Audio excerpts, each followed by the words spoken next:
You're listening to Brainwork Framework, a business and marketing podcast brought to you by focus-biz.com. Hi, everyone. Thanks for joining me on this episode. With me today is a very special guest who helps online business owners make their next million. Christopher Huntley, or you may have recognized him as the online English platform Kris Amerikos, is also coming out with a new book, No Bull, Just Broccoli. Christopher, thanks so much for joining me today. Thanks for having me. Thank you. Great name, by the way. Probably my favorite name in the world, Christopher. It just has a nice ring to it. I love it. It's perfect, man. Yeah, well, I didn't choose it, but I like it. I'm sticking with it. We got to thank our parents. I was really excited when we got connected so I could learn more about what you're doing and where you've been. Can you kind of take me back through your entrepreneurial journey? Yeah, so, the story could be really long, but I'm going to try to hit the highlights, right? So basically, I started an offline language school in Russia, in the Ural Mountains region, which is the one right before Siberia. It was really cold. Okay. And I was there for 8 years.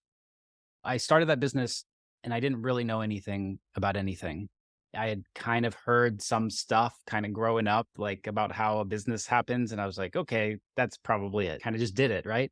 And then I turned that into an online English platform, had to move that online. But in order for that to work, I had to learn how to market online. So learning the marketing skills, the sales skills, was something that set me apart from the people that I was already familiar with, the people in my circles already. So now I was able to teach teachers how to move from offline to online. And I did that for a while. And then some of those people needed advertising help, additional marketing help. So we would come and help with funnels, tracking, ads. That's kind of how our marketing agency started. And then we started working with a wider range of people. Right now, we still have little pieces of those things around. We don't have the offline business anymore, but we have two companies now, one that is a marketing company and one that's an education company. But it was a long journey. It sounded fast that way. It's like right through it. Suddenly you're here. But throughout your experience, what is that, like 10 years plus of experience kind of going through that journey? Yeah, the first one was 2011. Okay. It's about 12 years in already. Yeah. As far as online, it was probably like 5 or 6 years after that. So 2016, I think. So that's a little shorter, but that's the part that I'm the most excited about still. Absolutely. So how did you learn that you had a knack for marketing and sales? And how did that translate into helping clients suddenly with that project? Because it sounded like they needed you for one thing, but then they needed help with many other things. I think it started from the offline business where there was this sense of you have to hustle, you have to get in front of people. It was more about networking, right? It was like you met this person, you dropped the right lines about what you do, and boom, you've got a good connection, right? A good lead.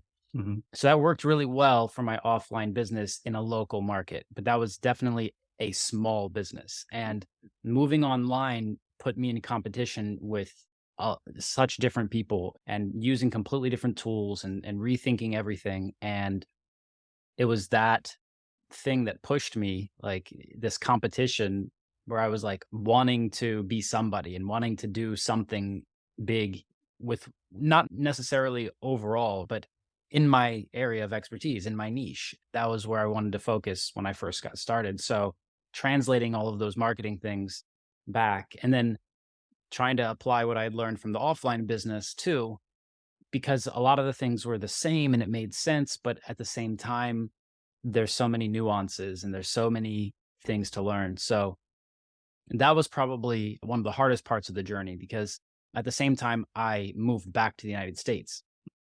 So I was not only switching my entire business, everything that I was doing, but I was also switching where I lived, moving to this new economy. After 8 years in Russia, I'd just been stacking rubles for so long. And no, my dollars were thin. So I came back and I was like doing pretty good over there. And I had enough to like buy a car,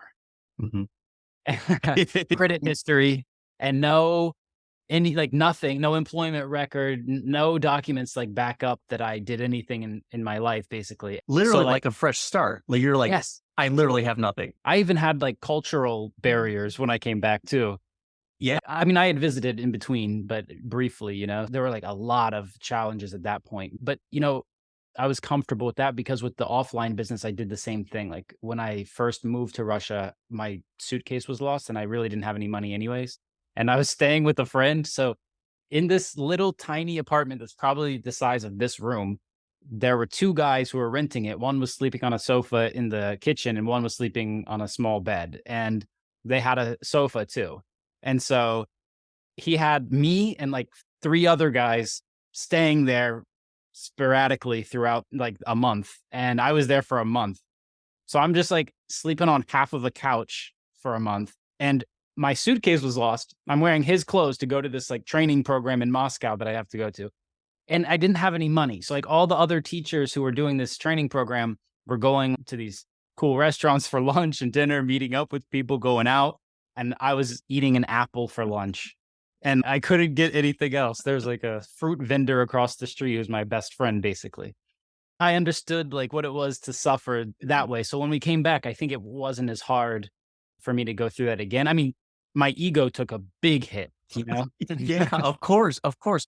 But you were at a point of literally just existing. You were like, these aren't even my clothes. I'm renting this space with 2 or 3 other guys. And you're like, man, wow, it is a struggle. But you knew you had to persevere through that. You're like, if I want to make changes, I have to see this through. I have to struggle for a bit. You have to take that risk. And it paid off. So coming back to the United States, you were already familiar with that type of feeling. You were like, here we go again. But you're like, it has to be done. You're driving your willingness to see that through. You said, okay, this is going to be worth that short-term sacrifice for a long-term gain. Yeah. And I have to put credit where it's due. Like I see something that I think is working and I just keep doing it over and over again. That's kind of like my drive takes me there. But my wife will come to me and say, hey, I see this shortcut. Hey, did you think about this thing? And usually I'm really resistant at first, but she'll push if it's a big, important thing. And so like a lot of the progress that I made, it was due to those points where it's kind of like, this is a big change that probably has to happen, but this is definitely better, And I think when it comes to marketing, that's about identifying the opportunity in the market, right? Because the best marketer can be in a dying industry and not win. And the dumbest first time marketer can be in Bitcoin when it's blowing up and win in something like that, in a trend.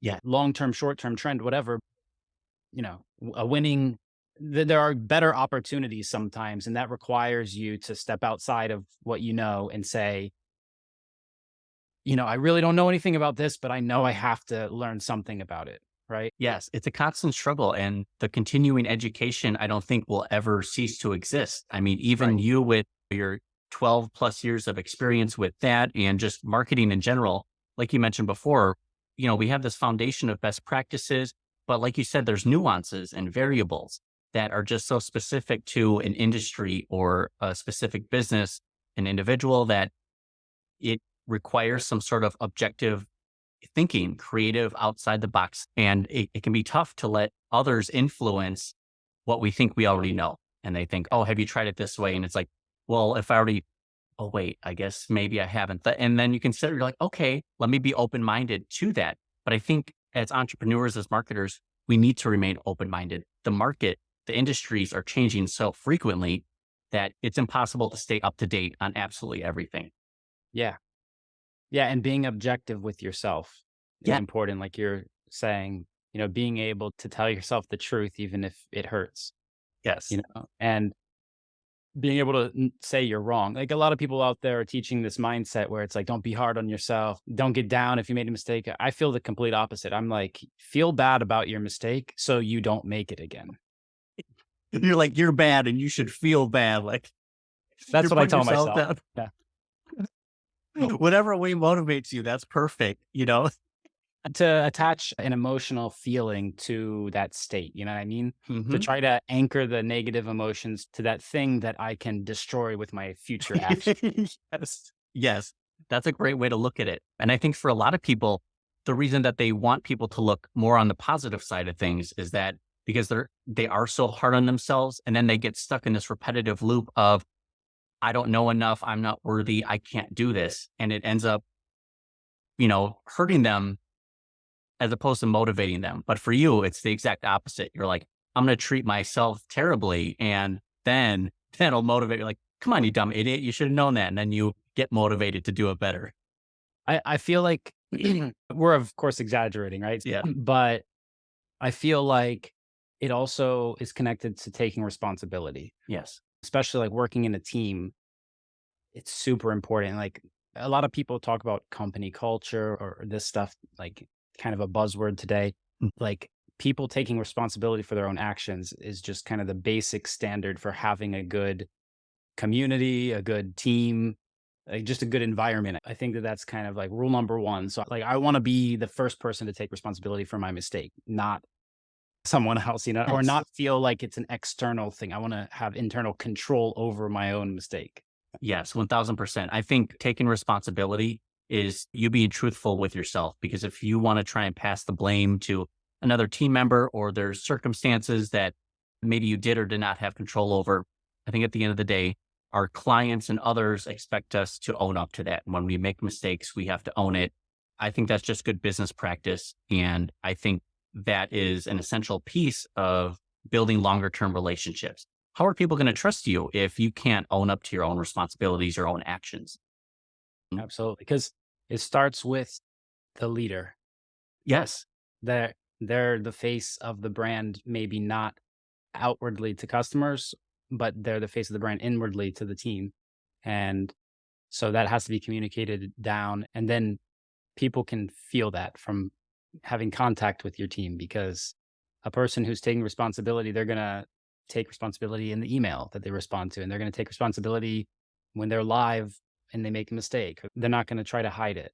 Yes. It's a character trait, and you can already tell who's going to do that based on their actions. And from there, you're like, okay, I can either trust this person to own up to those mistakes, or are they going to try to shift the blame? And at the end of the day, no one wants to sure, we want to pinpoint a problem, but really we're just looking for a resolution. What's going to be the least friction in order to make the client happy, ourselves, just make sure everything can move forward smoothly.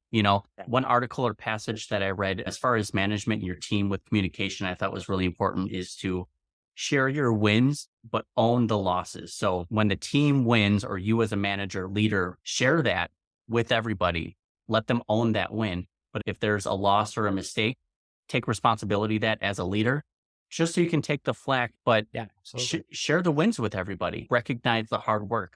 That's what motivates people. Like you said, culture is just a buzzword.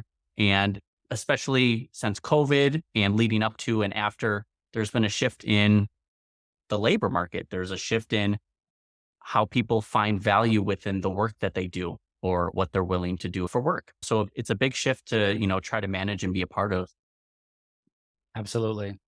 And it's really a challenge to try to catch some of those negative behaviors, mindset issues, whatever you want to call them. It's hard to catch them in like the interview process, because you want to find the person. Like you're already disposed to get this positive outcome. Like you want to look for all the good things in them, and you're kind of blind to some of the signals that are being sent, unless they're very obvious, and then it's easy. But yeah, so sometimes it can be difficult because you might get a weird feeling, but you know that you need somebody.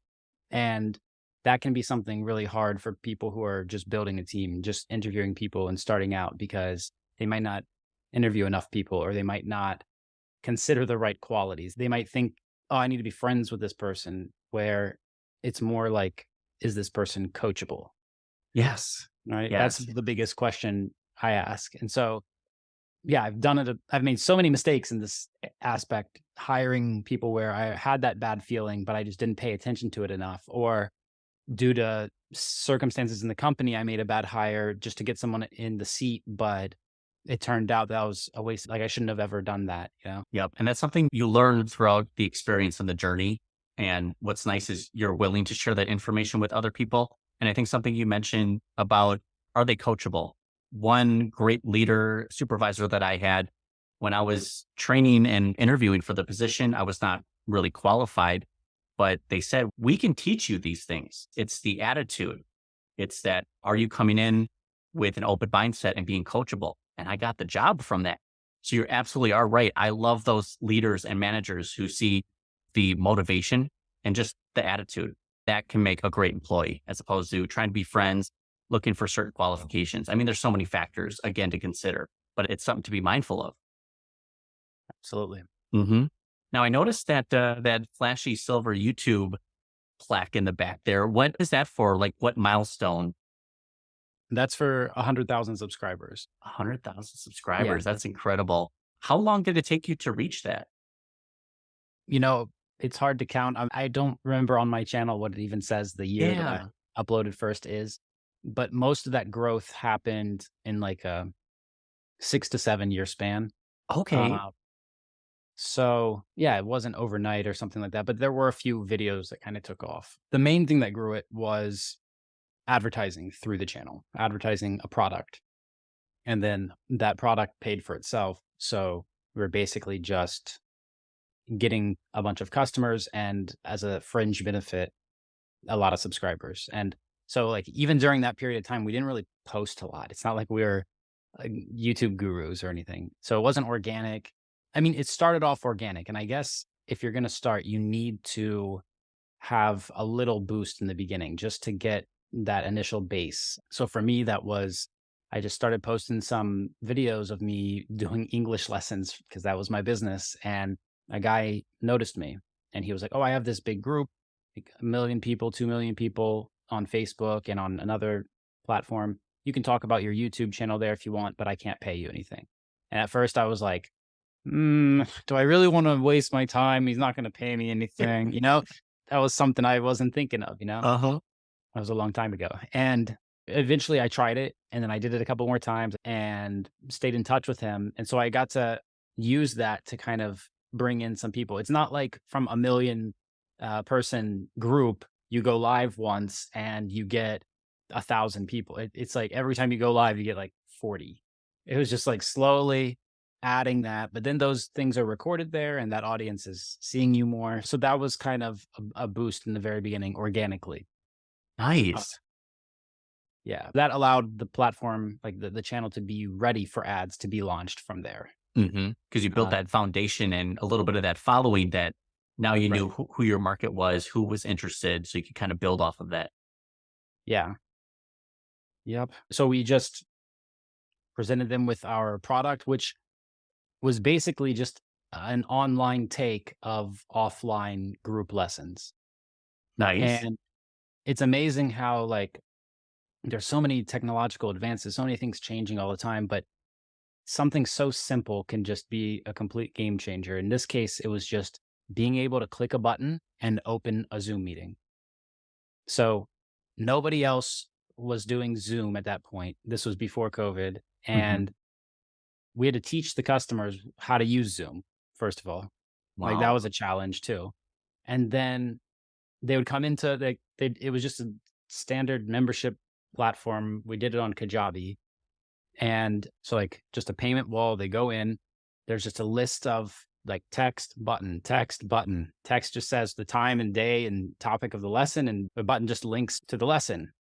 So if they click the button at the right time, then the lesson's launched and they're there. And that's all we did. That was our product. And then as we scaled that, we saw like, okay, this something isn't working. We had to redesign stuff, like automate stuff so that we could schedule 200 lessons at once and have it all connected between scheduling and Google Calendar and then recordings going straight into Google Drive instead of hanging out in Zoom and then somebody has to transfer them or something. Like, so we had to take away all the busy work or try to at least. Yes. And what Yeah. an exciting time as a business owner where you're like, oh no, I'm too successful. Now I need some help. Like it gets to that point where you're like, I literally can't do this alone. And the cost to pay someone, or you kind of recognize, okay, here's what I need to improve. Here's what I need to automate. And then you're like, boom, it takes you to that next level. That's the scaling that a lot of business owners are lacking or they're missing or they want to achieve next. Absolutely. Yeah. It's just little pieces. A lot of people think there's a whole system that they have to learn, or there's a whole, you know, core, like a university level course or something they need to learn, or some certificate they need to get. It's sometimes it's just nobody's doing this thing. If I do it, what's going to happen? Like, it's It's just so simple incredible. sometimes. Yeah.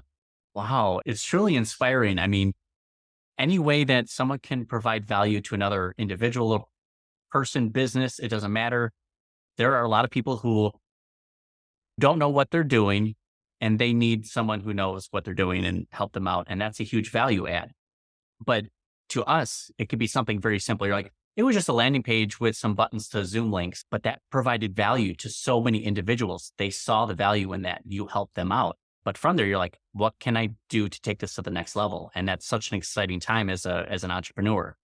Yeah. I think we hired 30 people one month because we just had so many people joining. It was just 90 new customers a day. Uh, Wow. it was just exploding at one point.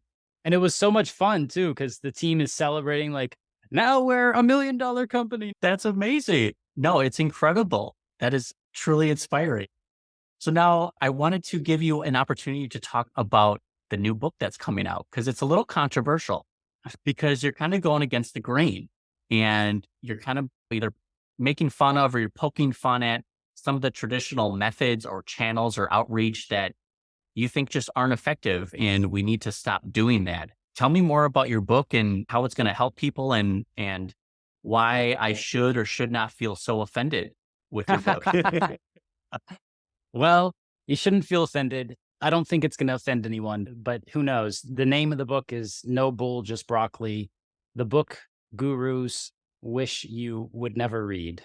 And yeah, so in the book, we basically just break down the standard guru stuff that we see on the internet every day. And I think that the marketing space, the online marketing industry, digital marketing industry, is very familiar with this. Other audiences might not be. It might still be something new. I mean, webinars still work, funnels still work, everything still works if you do it the right way with the right people at the right time. But like a lot of times people are selling little pieces, and the people buying it are hoping that that's going to solve all their problems. And so I think more than anything, a person who reads it is going to just find it funny, the way that just ordinary things that are happening in the marketing space, just looking at them from a slightly sarcastic point of view. I love that. That's Basically. great. We need some sort of that outside the box thinking, look at something in a little more comical, humorous way. Yeah.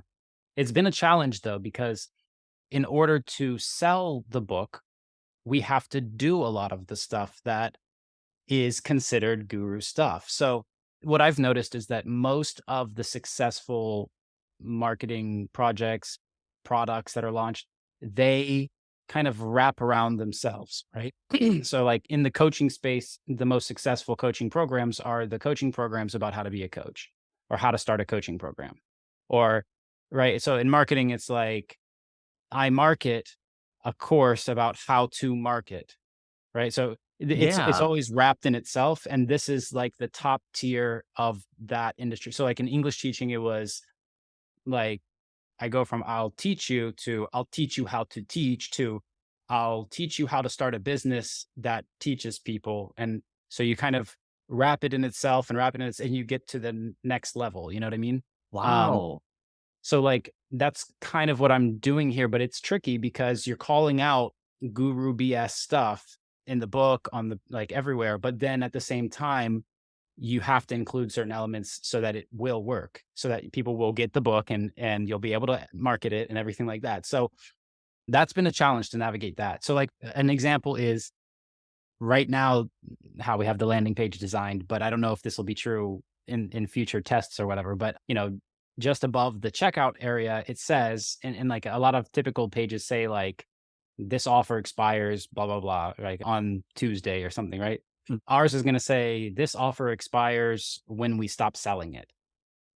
So it's going to say stuff like that. It's perfect because it's like, hey, we recognize that this specific thing is an element people expect within, a landing page, a checkout page or whatever. And you're like, we're going to poke fun at it. Like we're still going to have it, but we're going to make fun of it while we're Exactly. doing it. Like, that's perfect. Like, I thought about taking it out, and that was because I have a trusted guy who is very, very attention oriented, going through everything I'm doing and giving me lots of criticism, and he's not afraid to do that, and that's great that I have that guy. So he pointed that out immediately and was like, "That has to go. Like, you can't like the book. Come on, man." And like, he even read the book, the first draft, and he was like, "This part sounds weird. It sounds way too guru for a not a guru book." So Feedback is so valuable. You have to be open to that criticism as well and say, right. okay, let me look at this in a new way and try to present the information in a different way. Yeah, coming back to our discussion about being objective with yourself and letting your ego take the hit to get to the Yeah. truth. Um, yeah, and it's tough to find those people because so many times, if you're the boss, if you're the leader, if you're the CEO or whoever, people want to be yes men. They just Hmm. want to just make you happy, and sometimes it's really hard to get it through to people that I don't want you to make me happy. I want you to get the result. And then on top of that, I want you to get better so that we can work together on more things, right? You're like, okay, I need you to be critical about this. I can't just have you say, yes, it's great, because that's not good for everyone as a whole. Everyone needs to learn more, grow more. Yeah. And in turn, that's going to make that a better product, and it's probably going to sell more. So it's good for everyone around. Yeah. So at the end of the day, we decided to keep the little sarcastic remark because I feel, like you said, people expect it. Like, especially this audience. They expect it. They've seen it a million times. And I think that it'll brighten their day a little bit when they see that it says something that logically is like, okay, No, that's great. I'm sure it'll be a fantastic read just because you're combining all those years of experience. You've helped businesses grow. I mean, impressively. You've done like 25% in 30 days, 30%, 37 in 30 days, 91% growth in 90 days. That's impressive. So I'm sure that book is going to contain the tips and tricks that people need to hear, not that they want to hear. yes, I think so. I think so. I got the whole idea of the broccoli thing from like I wrote kind of a sample text using this style and tone in the copy. And it was just like a random like blog, like random text, just completely random. And Uh-huh. there was one line in it that was like it was basically about like I'm gonna give you the truth, right? It was this whole concept. And there was one line that was like, I'm the guy who comes to a pizza party and brings broccoli. I'm the guy who spills the truth instead of the punch. And so I really liked the broccoli line and I thought, I'll keep that. That's brilliant. And it really piqued my curiosity about the broccoli thing. And I was trying to think to myself, like from having copywriting experience, and I was like, what's the meaning behind the broccoli? To me, I was like, okay, people know that it's good for you, but do people really want to consume it? And I was like, Exactly. this is the book that they need, not the one that they Right. were expecting or wanting. It may not give them the warm, fuzzy feelings inside, but if you're open to opinions and critically thinking and taking an objective look at yourself and what you're doing, this is going to be the book for you. This is what you want. Yeah. Yeah. That's incredible. I'm so excited for that. What are some tips for people who are trying to make it to that first million? Because it seems like you help people go from their first million to their next million.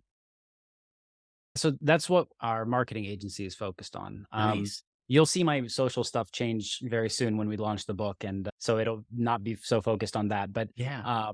But yeah, typically we want to work with the companies in our agency that are doing 25,000 a month or more, Mhm. and so that's kind of around the time you're getting your first million. And I kind of had that idea because I was working with a coach to develop a higher ticket offer, and we were going through stuff, and I remembered a call that I had an interview with a guy when I first hit a million. I wanted to hire a CMO, and I knew a guy, and I went to him and we talked about it, and I had that call recorded, and I went back and reviewed it. And I realized people at a million, when they get their first million, they want to hire a CMO. Like the thing that I did those years ago is exactly what people like that do. Mhm. And so like that's a pain point because you think you need this thing and it costs a lot Plus, that guy doesn't press any of the buttons himself, usually. And so they want like a giant salary, a big bonus, and they have to have a whole team of people who actually press the buttons. And so I felt like, okay, there's probably other people who have run into that wall. And so that's kind of how we designed the agency's kind of position in the beginning was we're going to help people who are kind of in this position, but for a much different price structure.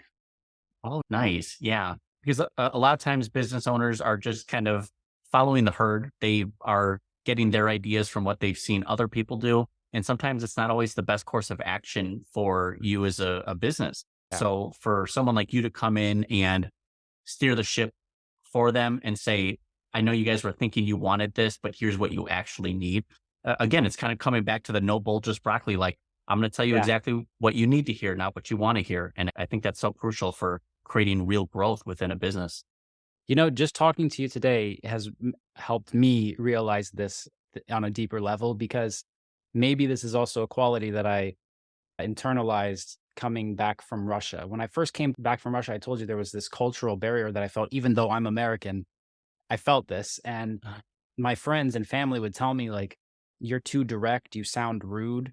And because I would not like, there's just, I don't know, like in the mentality over there in Russia was kind of like a lot less fluff, a lot less small talk, a lot less of that, very direct. And Yes. I really liked that because it's more easy. It's more easy. I'm an English teacher, right? Um, it's so much easier to predict behavior when everyone follows the standards. Hmm. And the Western societies, like the West in general, has such a focus on individualism and on everybody has to be represented, and these things that I think are really good in a trend towards towards having, a global community. I think it's good.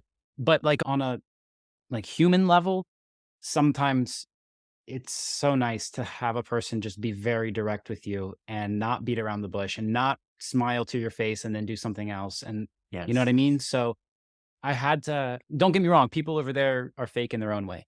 So, and anyone who's Russian who's listening, they know what I'm talking about. We're both fake in our own way. But yeah, so I think I carried that quality over somehow. And so like dealing with people on my team, we talked about like being hard on myself. Like I just gave an example of that by making a mistake, right? So Yep. you laid those steps out in front of me today. And there's the book. And there it is. But it's really important for us to have these conversations because it's not until we kind of put that out there, just have these conversations that we're like, okay, wow, this really solidifies my offer and my confidence in what I'm offering, or I need to rethink my strategy a little bit and take a different approach. But I think that's really important. And I am 100% in agreement with the cultural differences between being direct or kind of, skirting around the issue. And it's a different style of communication and how we present facts and try to bring that up. But something important with that is I love being direct. Let's take out the fluff. Just give it to me straight. Of course, we can have our pleasantries. We can still smile. But hey, let's get down to business and just be real open and honest here. I think that's how real businesses kind of grow from there. Yeah. You just have to take it.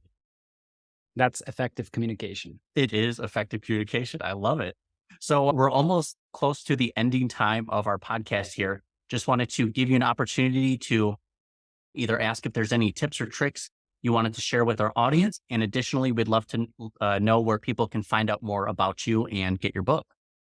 Yeah. So I'm Christopher Huntley. You can pretty much find me on Facebook, YouTube, Instagram, doing, different businesses. But the book is No Bull, Just Broccoli.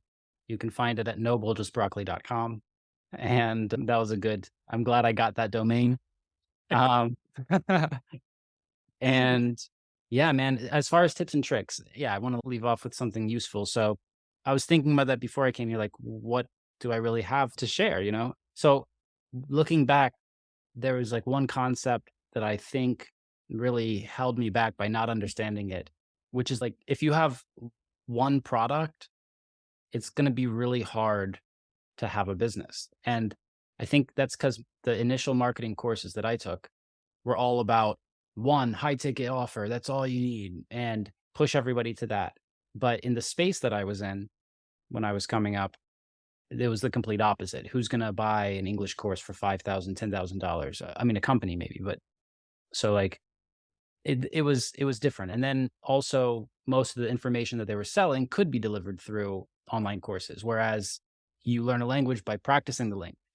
So if you watch a bunch of videos, you're going to end up with no result. So, I mean, you can get something from it, but the big goal of that whole industry is to be able to speak. Noticing those things, going through those initial marketing courses and learning that stuff, I tried to apply that in my own way. And I always, in the beginning, had one product that I was leading with. It was just like, this product does all the work. But you really need, like, sure, one product can do all the work, right? And we're not talking about every industry. It's very specific, right? If we're selling insurance, we're selling, not even insurance, they have a lot of offers, but I mean, if we're selling something very high ticket, then maybe one offer is good. I know a guy who sells like jet engines. So like one jet engine, that's a good business. So yeah, there's 3 jobs that need to be done, and it's hard for one product to do them.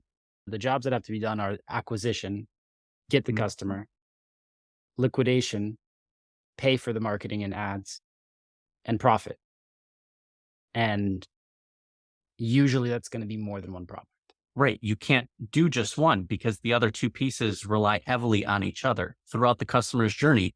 I mean, sure, you can generate the leads, but if they don't have a great landing page or offer or ad copy that really gets people to take that next step, what good is a bunch of leads? You need to acquire them. You need to be able to turn a profit from that. And I think just like you said, you can have one offer, but it has to include those 3 things.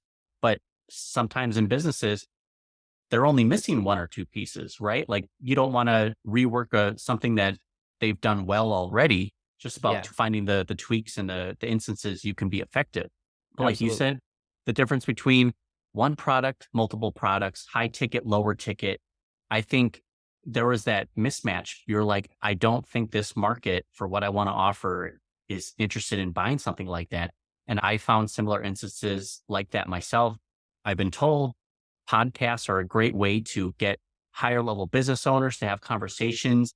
And then I realized, okay, for some instances, that's a great marketing tool.